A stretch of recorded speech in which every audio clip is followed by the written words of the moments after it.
Assalamualaikum warahmatullahi wabarakatuh. Kami dari kelompok 8 akan mempresentasikan kreativitas dan peluang usaha dari mata kuliah kewirausahaan dengan dosen pengampu Bapak Muhammad Yasuli SEMM. Di sini adalah daftar isi dari topik yang akan kita bahas. Yang pertama adalah kreativitas dan peluang usaha, bagaimana memunculkan kreativitas, bagaimana melatih pemikiran kreatif, bagaimana meningkatkan kreativitas, hambatan-hambatan kreativitas, melindungi gagasan kreativitas. Nah, di sini saya akan menjelaskan kreativitas dan peluang usaha. Kreativitas wirausaha adalah kemampuan untuk menghasilkan ide yang original, bermanfaat, visible, dan memiliki nilai komersial. Berbeda dengan kreativitas seni, kreativitas wirausaha harus diarahkan pada market viability, artinya ide tersebut dapat diterima oleh dan memiliki potensi profit di pasar. Kreativitas dalam kewirausahaan sebenarnya berbeda dengan kreativitas dalam seni. Kalau seni biasanya lebih bebas. Dalam kewirausahaan, kreativitas harus punya arah yang jelas, yaitu bisa diterima pasar dan menghasilkan keuntungan. Kreativitas wirausaha berarti kemampuan menciptakan ide yang original, bermanfaat, layak diterapkan, dan punya nilai komersial. Saya akan memberi contoh seperti Gojek. Awalnya hanya ide sederhana, menghubungkan tukang Gojek dengan konsumen lewat aplikasi. Tapi ide itu original, bisa dipakai dan menjawab kebutuhan masyarakat. Begitu juga kopi kenangan yang menghadirkan kopi enak dengan harga terjangkau, sesuai daya beli pasar kita. Jadi bisa kita lihat kreativitas wirausaha selalu diarahkan pada market viability atau kemungkinan ide tersebut berhasil di pasar. Selanjutnya adalah kreativitas dan peluang usaha.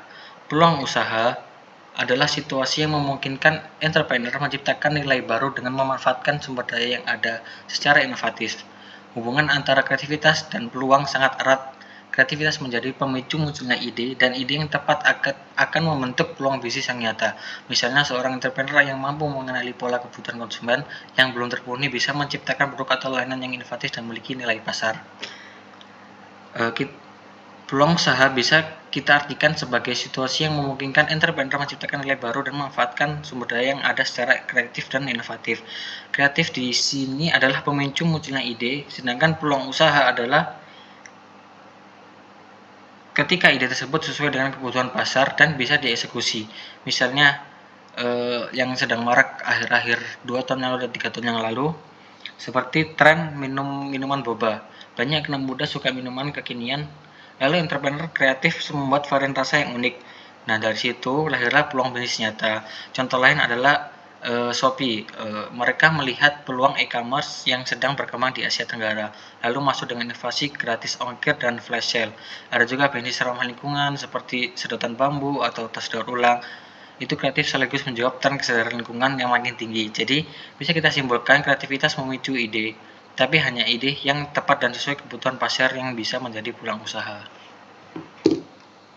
Next, bagaimana memunculkan kreativitas? Nah, kalau kita ngomongin kreativitas, mungkin banyak orang mikirnya cuma buat seorang seniman atau orang-orang yang bekerja di bidang seni gitu. Padahal di dunia kewirausahaan ini kreativitas menjadi kunci utama buat nemuin peluang bisnis baru. Kenapa? Karena kreativitas muncul kalau kita punya punya kombinasi antara rasa ingin tahu yang tinggi, keberanian mengambil resiko, keterbukaan berpikir, lingkungan yang mendukung, dan juga motivasi internal.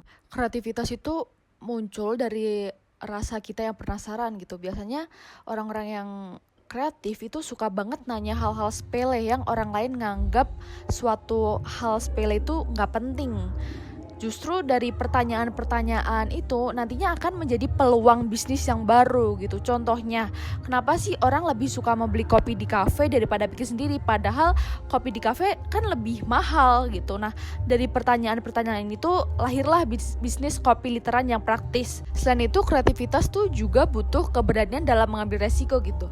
Bayangin kalau orang yang bikin ojek online dulu terlalu takut untuk selalu mencoba, mungkin sekarang kita nggak bakal kenal yang namanya Gojek atau Grab gitu. Mungkin awalnya idenya terdengar aneh, kayak masa ada orang yang mau pesen ojek lewat HP? Nah, tapi karena ada keberanian buat selalu mencoba, itu akhirnya menjadi ide bisnis, jadi miliaran. Mungkin kalau seorang tersebut nggak mau untuk selalu mencoba dan takut untuk gagal ya, jadi nge-stuck di situ aja gitu. Terus juga ada faktor keterbukaan dalam berpikir.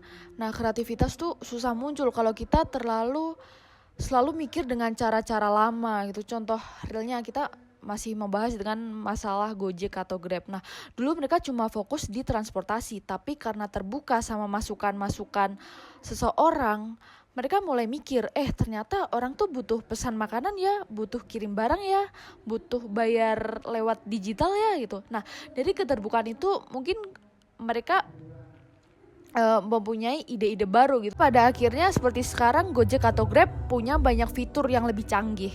Nah, faktor lain yang sering disepelein itu lingkungan yang mendukung. Bayangin, kita punya ide-ide yang unik nih, tapi teman-teman kita bilang, apa sih idemu itu aneh, gak mungkin berhasil gitu. Lama-lama pasti tentunya mental kita jatuh gitu kan, males mikir ide-ide lagi. Nah, makanya lingkungan yang suportif itu penting banget. Karena adanya apresiasi terhadap ide-ide kreatif itu memunculkan kita untuk semangat berkreativitas. Yang terakhir, jangan lupa mengenai motivasi internal. Karena apa? Kalau motivasi kita cuma uang, biasanya gampang menyerah, begitu gagal. Tapi kalau motivasi kita lebih dalam, misalnya pengen bantu orang lain atau pengen bikin perubahan, biasanya kita itu akan menjadi lebih gigih gitu. Sekarang gimana caranya biar kreativitas itu muncul? Nah, sederhana saja. Salah satunya dengan ubah mindset kita. Dengan jangan gampang puas dengan cara-cara jadul atau cara lama gitu. Biasakan mikir, ya enggak cara lainnya lebih cepat, lebih murah atau lebih bermanfaat gitu. Lalu coba kita melatih imajinasi kita. Caranya pakai teknik what if, alias gimana kalau ada restoran yang semua menunya dari sayuran lokal organik, gimana kalau ada aplikasi yang bisa nganterin kucing ke dokter hewan. Nah, jadi pertanyaan-pertanyaan konyol ini kadang muncul ide serius gitu yang bisa jadi bisnis. Next, mengasah kepekaan terhadap masalah. Biasanya orang-orang kreatif ini tuh punya kepekaan gitu buat nangkep masalah di sekitar. Kalau orang biasa kan biasanya melihat masalah itu sebagai hal yang bikin ribet. Justru malahan orang kreatif tuh mikir, peluang nih. Jangan lupa juga buat berpikir asosiatif, yaitu menggabungkan dua hal yang gak ada hubungannya sama sekali. Misalnya kopi dengan coworking space. Nanti lahirlah bisnis cafe dengan ruang kerja, dimana bisnis itu akan selalu eksis ke depannya. Next, belajar dari pengalaman.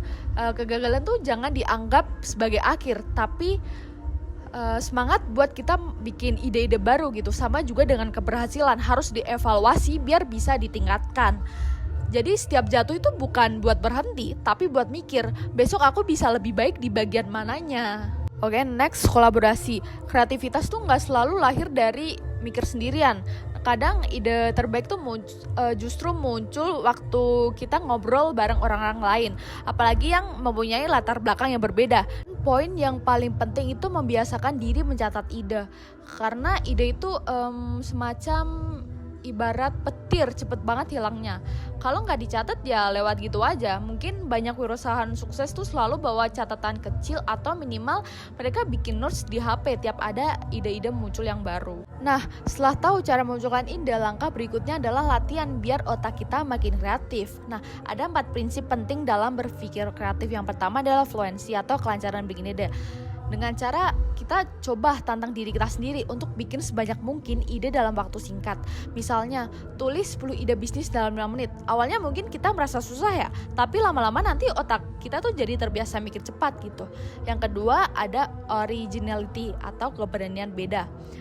Jangan takut beda, karena ide yang aneh tuh justru bikin orang penasaran. Kalau kita main aman terus ya ide kita bakal sama aja kayak orang lain ya, itu-itu aja gitu.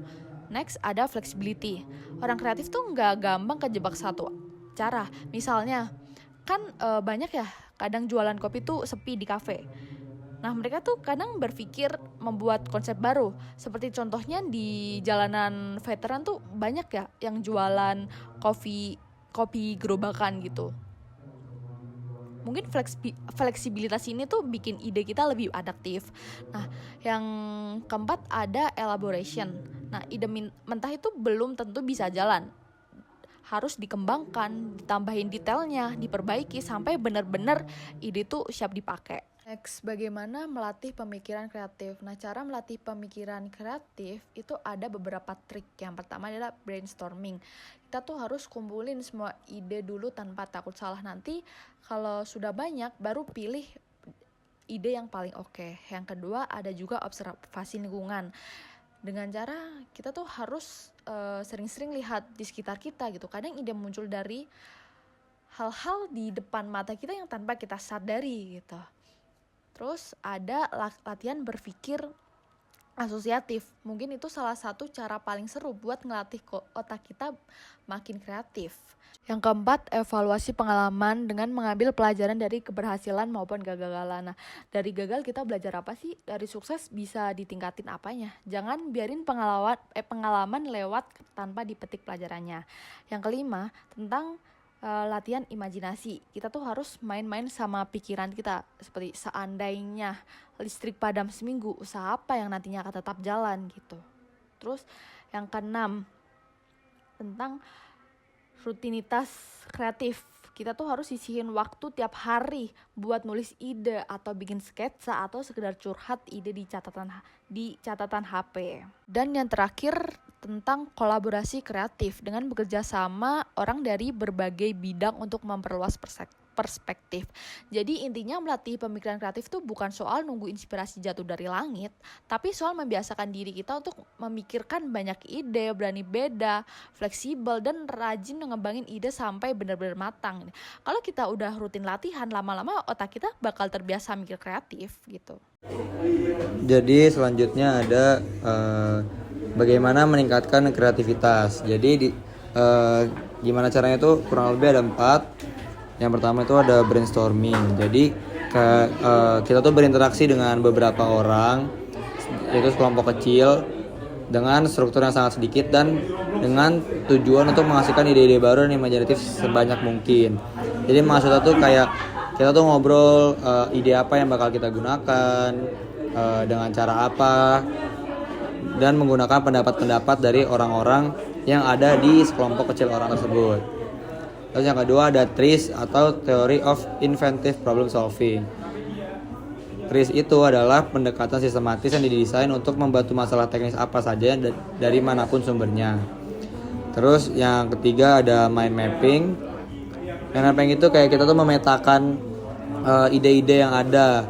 Kayak kita hubungannya antar ide itu apa, terus meningkatkan kemampuan untuk memandang dari berbagai sisi. Jadi kayak dari ide-ide yang muncul dari beberapa orang itu dihubungin apakah bisa disatukan atau ternyata ini nggak masuk. Terus juga kita mengambil banyak perspektif yang ada agar memunculkan konklusi yang baru.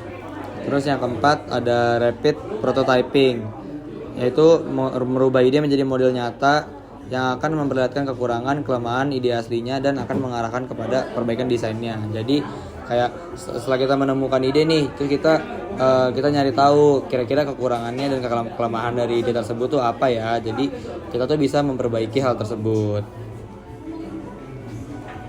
Terus yang kedua tuh ada hambatan-hambatan kreativitas. Nah, hambatannya dibagi 2, ada hambatan internal dan juga hambatan eksternal. Dari poin-poin di slide itu ada mencari satu jawaban yang tepat, mengikuti aturan secara membabi buta atau baku, terus terlalu berfokus pada pola berpikir logis. Yang keempat ada terus-menerus bersifat praktikus.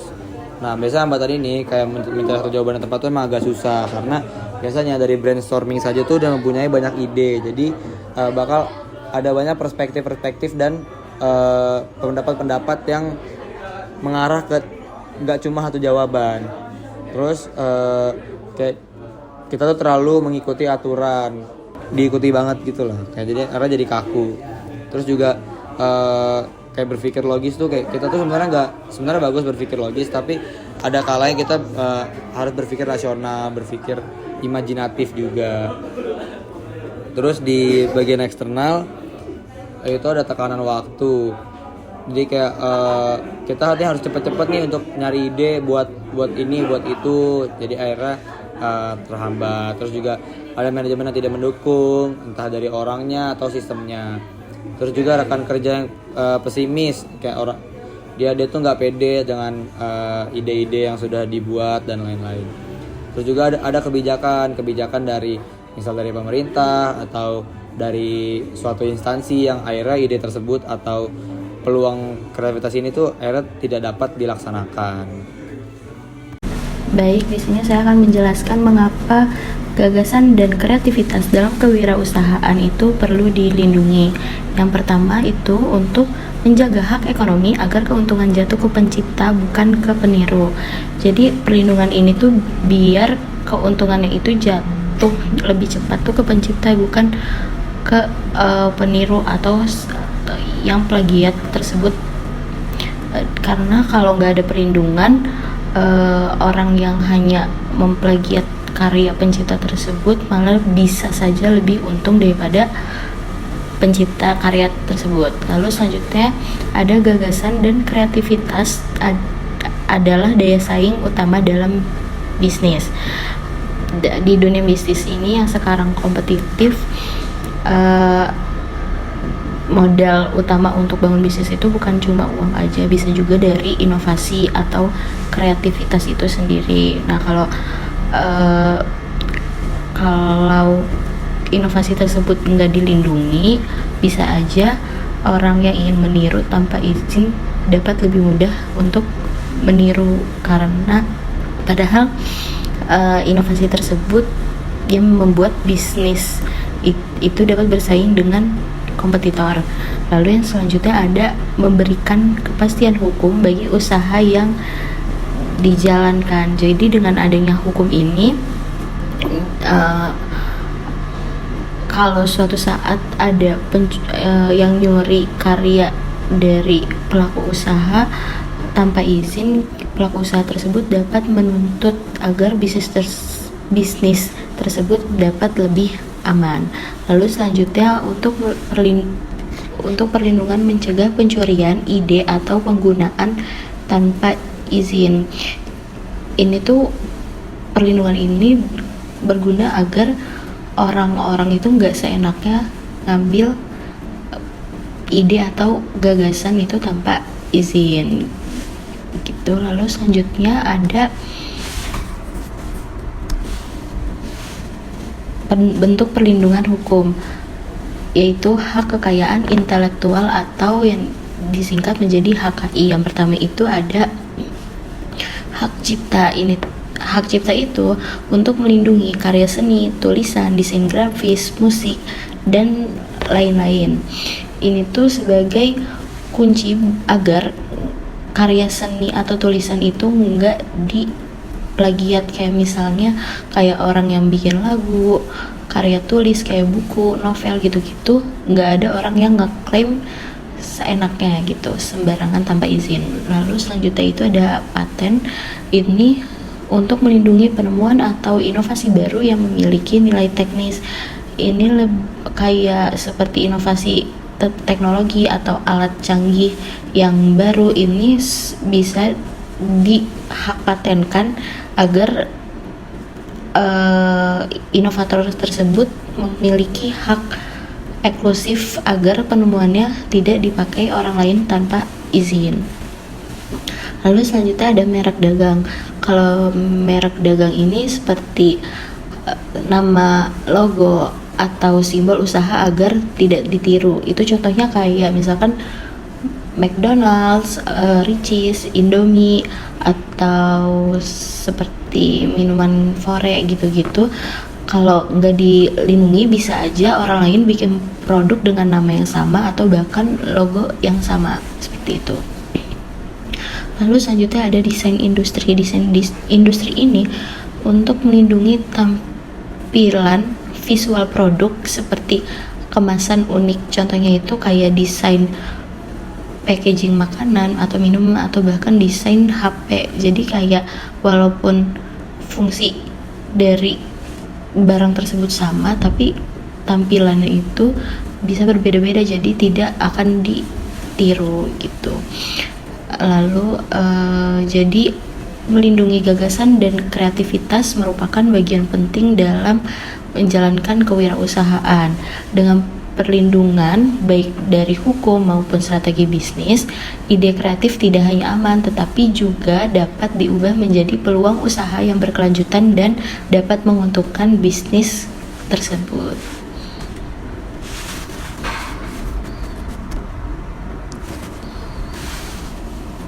Sekian dari kelompok kami, kurang lebihnya mohon maaf. Terima kasih. Wassalamualaikum warahmatullahi wabarakatuh.